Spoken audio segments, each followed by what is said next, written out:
বিসমিল্লাহির রহমানির রহিম।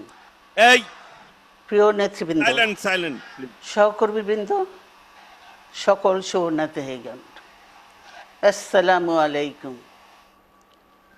প্রতি বছর মে মাসের এই দিনটি আমাদের পরিবারে আসে এক বেদনা বিধুর স্মৃতি নিয়ে।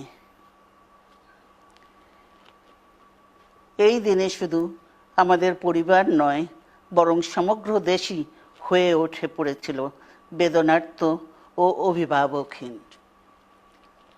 আমাদের প্রিয় মাতৃভূমি বাংলাদেশের জন্মের সাথে জড়িয়ে থাকা এক অবিচ্ছেদ্য নাম শহীদ প্রেসিডেন্ট জিয়াউর রহমান, যে চট্টগ্রাম থেকে স্বাধীনতার ঘোষণা করে তিনি এ দেশের সাথে তার নাম অবিচ্ছেদ্য করেছিলেন। সেই চট্টগ্রামেই এক সফল, সৎ, দূরদর্শী ও প্রকৃত দেশপ্রেমিক প্রেসিডেন্ট হিসেবে নিজের জীবন উৎসর্গ করেছেন।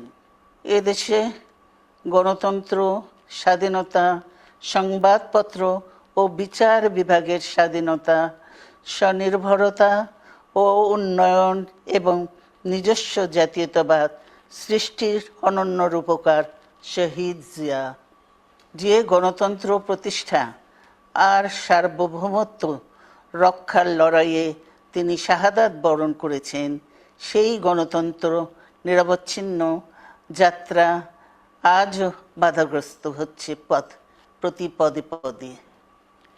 খুব শীঘ্রই আমরা বাংলাদেশকে গণতন্ত্রে পুনঃপ্রতিষ্ঠিত দেখতে পাব।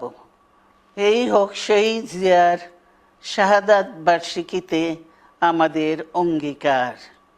এই লক্ষ্যে সুশৃঙ্খলভাবে এগিয়ে চলার জন্য আমি বিএনপির সকল পর্যায়ের নেতা কর্মী ও দেশবাসীর প্রতি আহ্বান জানাচ্ছি।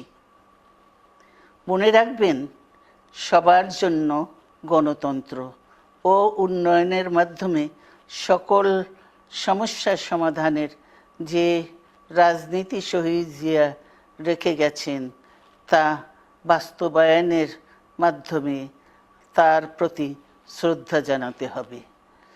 আমরা তার বিদায়ী আত্মার মাগফিরাত কামনা করছি। আল্লাহ হাফেজ। বাংলাদেশ জিন্দাবাদ। দৈনিক বাংলাদেশ মিডিয়া, সত্যের সন্ধানে সারাক্ষণ।